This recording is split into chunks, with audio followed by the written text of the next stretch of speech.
Hello student. Class 8 का chapter number 1 विज्ञान का फसल उत्पादन एवं प्रबंधन का एकदम नोट के माध्यम से आसान भाषाओं में हम लोग समझेंगे। फसल क्या है? जब एक ही किस्म के पौधों को किसी स्थान पर बड़े पैमाने पर उगाए जाते हैं तो उसे फसल कहते हैं। जैसे में अभी धान का सीजन है तो वो एक ही किस्म के पौधे उगाए जाते हैं। जैसे में हो गया इसका गेहूँ और चावल। जैसे में हो गया गेहूँ चावल। फसलों के प्रकार। फसल दो प्रकार के होते हैं, एक खरीफ फसल होता है और दूसरा रबी फसल होते हैं। खरीफ फसल किसे कहते हैं? वह फसल जिन्हें वर्षा ऋतु में बोया जाता है। भारत में वर्षा ऋतु सामान्यतः जून से सितंबर तक होती है, इसी को कहते हैं खरीफ फसल। जैसे में उदाहरण के लिए हो जाएगा इसका मक्का, कपास, धान, सोयाबीन आदि। दूसरा है रबी फसल। रबी फसल यह वह फसल है जिन्हें शीत ऋतु में बोया जाता है। भारत में शीत ऋतु सामान्यतः अक्टूबर से मार्च तक होती है। ये ठंड के मौसम में इसको बोया जाता है। जैसे में गेहूँ, चना, सरसों, अलसी इत्यादि। अगला देखेंगे, कहता है कृषि पद्धति, मतलब कोई भी फसल उगाने के लिए चरण वाइज उसके जो होता है उसी को कहते हैं कृषि पद्धति। जैसे में फसल उगाने के लिए किसान जो क्रियाकलाप करता है उसे ही कृषि पद्धति कहते हैं। कृषि पद्धतियाँ के चरण। कृषि पद्धतियाँ का चरण, पहला चरण है मिट्टी तैयार करना, मतलब खेत को जुताई करना या मिट्टी को उलट पुलट करना। दूसरा है बुआई करना। तीसरा है खाद एवं उर्वरक देना। चौथा है सिंचाई करना। पाँचवा है खरपतवार से सुरक्षा करना। छठा है कटाई करना और लास्ट में सातवां हो जाएगा भंडारण। अब देखेंगे मिट्टी तैयार करना। कृषि पद्धतियाँ का पहला देखेंगे मिट्टी तैयार करना। तो मिट्टी तैयार करना, फसल उगाने से पहले मिट्टी तैयार करना प्रथम चरण होता है। मतलब फसल उगाने से पहले मिट्टी तैयार करना होता है, इसी को कहते हैं प्रथम चरण। मिट्टी तैयार करने के काम क्या क्या काम आता है? अंकुरण आसानी से होता है। इससे क्या लाभ होता है? अंकुरण आसानी से होता है। वायु आसानी से मिट्टी में प्रवेश करेगा। गर्मी मिट्टी में पौधों की जड़ों आसानी से फैल सकता है नहीं। लाभदायक सूक्ष्मजीवों में वृद्धि होता है। और पाँचवा क्या लाभ है? यह खाद एवं उर्वरक आसानी से मिल सकता है इसमें नहीं। जब माटी को तैयार किया जाएगा, उसको जुताई किया जाएगा तो वह उसमें खाद एवं उर्वरक आसानी से मिल जाएगा। उसके बाद पोषक तत्व पलट कर ऊपर आ जाते हैं, पोषक तत्व नीचे से ऊपर आ जाते हैं। उसके बाद उसी में जुताई किसको कहते हैं? मिट्टी को उलटने पलटने एवं पोला करने की प्रक्रिया को जुताई कहते हैं। मतलब मिट्टी को उलटने पलटने एवं पोला करने की प्रक्रिया को जुताई कहते हैं। उसके बाद कृषि औजार, मतलब खेती करने में क्या क्या चीज़ की आवश्यकता होती है, तो जैसे हल, कल्टीवेटर और सैफ्ट। मतलब जुताई करने में कृषि के लिए क्या होगा? तो हल, कल्टीवेटर और सैफ्ट। अब हल किसे कहते हैं? हल कृषि कार्य के लिए हल महत्वपूर्ण औजार है। इसमें खेत में जुताई, खाद उर्वरक मिलाने, खरपतवार निकालने एवं मिट्टी खोदने के लिए किया जाता है। यह लकड़ी का बना होता है जिसे बैलों की जोड़ी अथवा ऊंट घोड़ों की सहायता से खींचा जाता है। जहाँ बैल नहीं होता है वहाँ ऊंट या घोड़ों की सहायता से भी खींचा जाता है। इसमें लोहा और मोड़ी मिट्टी फाल होती है जिसे फाल कहते हैं। हल का मुख्य भाग लंबी लकड़ी का बना होता है जिसे हल सैफ्ट कहते हैं। इस सैफ्ट नहीं, सैफ्ट हो जाएगा, आधा फ हो जाएगा।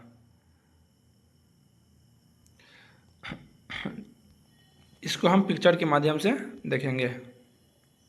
हल कहते हैं और ये लंबी, इसको कहा जाता है हल सैफ्ट और इसको कहा जाता है फाल। अब ये दो बैलों की सहायता से इसको खींचा जाता है जिससे खेतों की जुताई होती है। अब अगला औजार कुदाली। कुदाली के बारे में पढ़ेंगे। इसका उपयोग खरपतवार निकालने और मिट्टी को पोला करने में होता है। इसमें लकड़ी अथवा लोहे की छड़ होती है, जिसके एक सिरे पर लोहे की चौड़ी और मुड़ी प्लेट होती है। क्या होती है? प्लेट होती है, जो मिट्टी को काटने का कार्य करती है। कुदाल का काम है। अब इसको पिक्चर के माध्यम से समझ। इसी औजार को कुदाली कहते हैं। ये होता है पकड़, इसको कहते हैं पकड़, इसको कहते हैं हैंडल, और इसको कहते हैं जोत, और इसको कहते हैं, ये जो हुआ इसको कहते हैं छड़, और जो ये होता है इसी को कहते हैं मुड़ी हुई प्लेट। इसी को सभी को मिला के कहते हैं कुदाली। अगला कृषि औजार देखेंगे, कल्टीवेटर। कल्टीवेटर जुताई का आधुनिक औजार है। आजकल जुताई ट्रैक्टर द्वारा संचालित कल्टीवेटर से की जाती है। इससे समय व शक्ति दोनों की बचत होती है, जिसको हम देहात में नौफरवा कहते हैं। जो ट्रैक्टर से जुताई होती है उसी को कहते हैं कल्टीवेटर। इसी को कहते हैं कल्टीवेटर, जो ट्रैक्टर से जुताई होता है। इसको देहात भाषा में नौफरवा कहते हैं। नौ को फाड़ होता है, इसलिए इसको नौफरवा कहता है, जो ट्रैक्टर से खिंचाता है। अब कृषि का दूसरा चरण है बुआई। मिट्टी में बीज को डालना ही बुआई कहलाता है। बुआई फसल उत्पादन का सबसे महत्वपूर्ण चरण है। फसल को बोने से पहले अच्छी गुणवत्ता वाले साफ एवं स्वस्थ बीजों का चयन किया जाता है। इसके जांच के लिए एक बीकर में पानी में आधा भरिए, इसमें एक मुट्ठी जो बीज है फसल उगाने के लिए उसको डालिए। जो ऊपर जल के ऊपर सतह पर ऊपर चला जाता है वो तैरने लगता है जल पर, वो क्षतिग्रस्त बीज है, और जो नीचे बैठ जाता है तली में वही बीज स्वस्थ एवं साफ होता है। इससे ही बीजों की गुणवत्ता मापा जाता है, जांचा जाता है। बीज बोने के औजार, परंपरागत औजार और सीड ड्रिल औजार। अब परंपरागत औजार किसे कहते हैं देखिए। परंपरागत रूप से बीजों बुआई में इस्तेमाल किया जाने वाले औजार कीप के आकार का होता है। बीजों का कीप के अंदर, ये मिस्टेक हो गया, कीप है ये, कीप के अंदर डालने पर यह 2 या 3 नुकीले सिरे वाले पाइपों से जुड़ते हैं। ये जुड़ते नहीं, ये गुजरते हुए, यहाँ गुजरते होगा।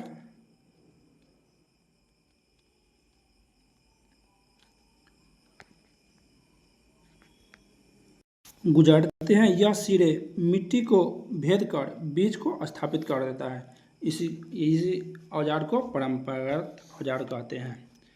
अब दूसरा है सीड ड्रिल औजार। सीड ड्रिल औजार किसे कहते हैं देखिए। आजकल बुआई के लिए ट्रैक्टर द्वारा संचालित सीड ड्रिल का उपयोग होता है। इसके द्वारा बीजों में समान दूरी एवं गहराई बनी होती है। सीड ड्रिल द्वारा बुआई करने से समय एवं श्रमिक दोनों की बचत होती है। इसी को कहते हैं सीड ड्रिल। इसको पिक्चर के माध्यम से हम देखेंगे। बीज बोने का पारंपरिक तरीका इसी को कहते हैं, जो 2 बैल की सहायता से कीप में बीज डाला जाता है, जिससे यह 3 नुकीले सिरों से पाइपों से गुजरते हैं और सिरे मिट्टी को भेद कर बीज को स्थापित कर देते हैं। इसी को कहते हैं बीज बोने का पारंपरिक तरीका। अब सीड ड्रिल किसको कहते हैं से देखा जाए। सीड ड्रिल ये ट्रैक्टर द्वारा संचालित होता है और ये समान दूरी एवं गहराई पर बनी रहती है। यह सुनिश्चित करती है कि बुआई के बाद बीज मिट्टी द्वारा ढक जाए। इसी को कहते हैं सीड ड्रिल, जो ट्रैक्टर द्वारा चलाया जाता है। तीसरा चरण देखेंगे, जो खाद एवं उर्वरक मिलाना होता है।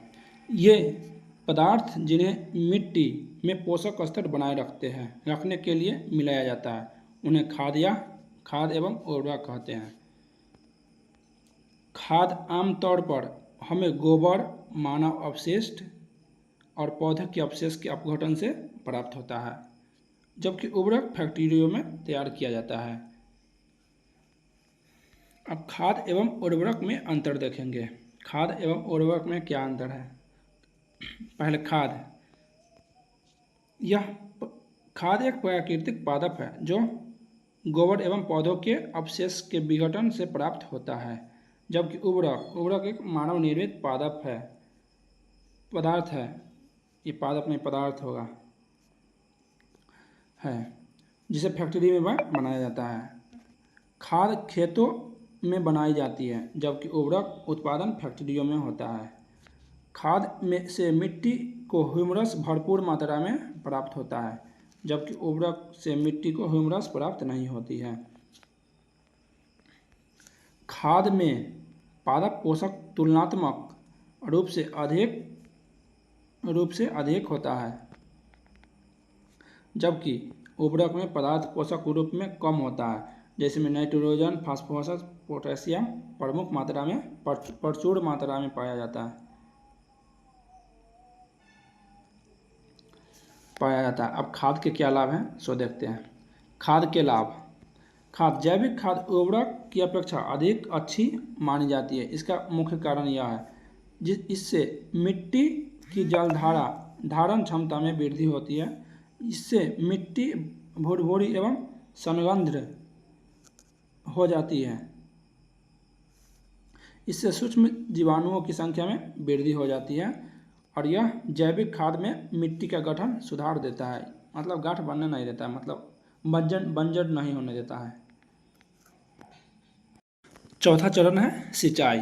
यह निश्चित अंतराल पर खेतों में जल देना सिंचाई कहलाता है। मतलब फसल में पानी पटाने की क्रिया को क्या कहते हैं? सिंचाई कहते हैं। स्वस्थ फसलों वृद्धि के लिए नमी की कमी को बनाए रखने के लिए खेत में निश्चित रूप से जल देना आवश्यक है। नहीं, अब सिंचाई के स्रोत पढ़ेंगे। कहाँ कहाँ से जल की व्यवस्था होगी? कुएं से, जलकूप से, तालाब, झील, नदियाँ, कुआं, नहर आदि जल के मुख्य स्रोत है। सिंचाई के पारंपरिक तरीके इसमें है मोटर, चेन पंप, ढेकली, अड़हट, ढोलक तंत्र। इसको हम पिक्चर के माध्यम से देखेंगे।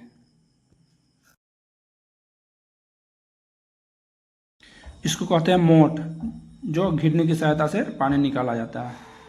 इसको कहते हैं चैन पंप, जो चैन की सहायता से पानी निकाला जाता है कुआं से। और इसको कहते हैं ढेकली,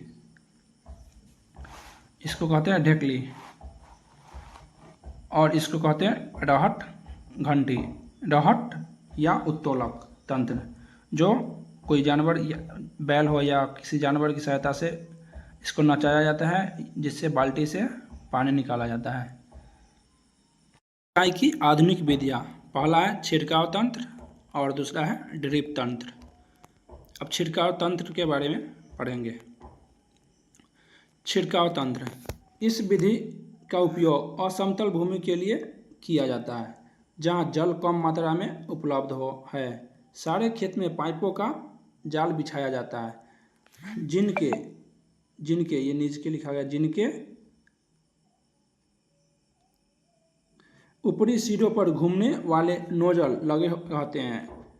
यह पाइप निश्चित दूरी पर मुख्य पाइप से जुड़े होते हैं। पंप की सहायता से भेजा गया जल मुख्य पाइप से होता हुआ नोजल से वर्षा के रूप में पौधे पर गिरता है। यह छिड़काव प्रणाली मिट्टी के लिए उपयोगी होता है। इसी को कहते हैं छिड़काव तंत्र। अब दूसरा देखेंगे ड्रिप तंत्र। इस विधि में पौधों की जड़ों पर जल बूंद बूंद करके गिरता है, इसलिए इसे ड्रिप तंत्र कहते हैं। कतारों में लगे पौधों, सब्जियां या फलों की जल देने की सर्वोत्तम विधियां हैं। इस विधि में जल बिल्कुल व्यर्थ नहीं होता है, जैसे इसको हम पिक्चर के माध्यम से देखेंगे। छिड़काव तंत्र देखेंगे, जो मोटर की सहायता से जल निकाला जाता है और पौधे के ऊपर से वर्षा की तरह छिड़काव किया जाता है। इसी को कहते हैं छिड़काव तंत्र। अब ड्रिप तंत्र देखेंगे, जो मोटर की सहायता से जल को सभी पौधों के जड़ में पानी पहुंचाया जाता है। इसी को कहते हैं ड्रिप तंत्र। कृषि पद्धति का 5वां चरण देखेंगे। इसमें खरपतवार से सुरक्षा 5वां चरण है। खेतों में कई अन्य अवांछित पौधे प्राकृतिक रूप से फसल के साथ उग जाते हैं। इन अवांछित पौधों को क्या कहते हैं? खरपतवार कहते हैं।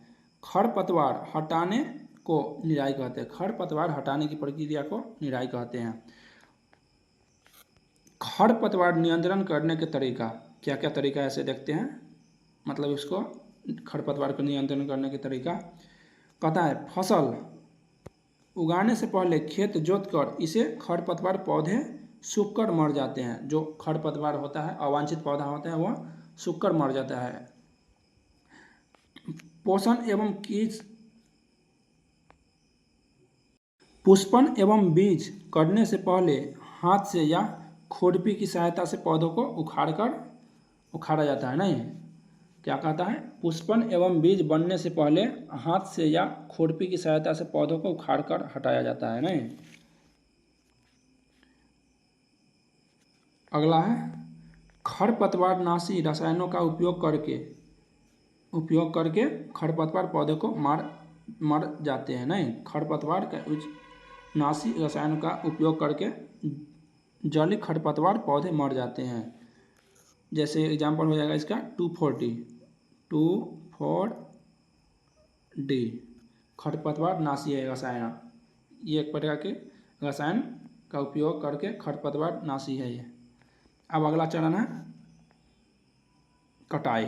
छठा चरण क्या है, कटाई।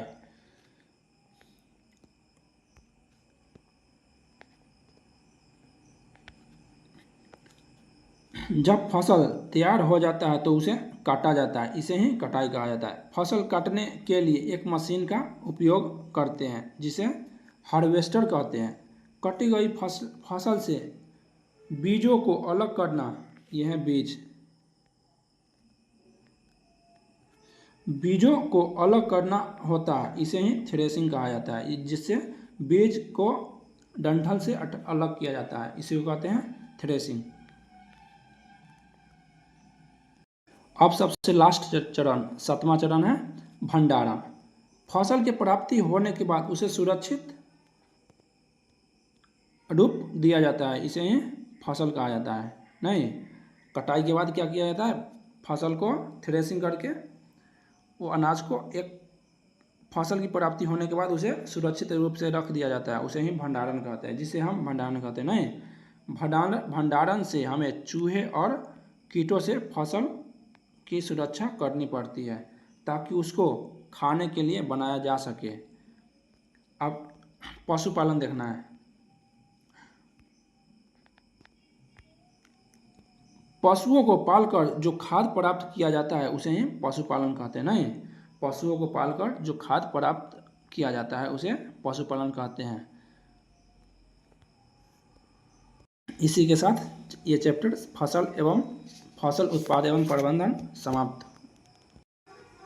अब अगला वीडियो में इसका प्रश्न उत्तर देखेंगे।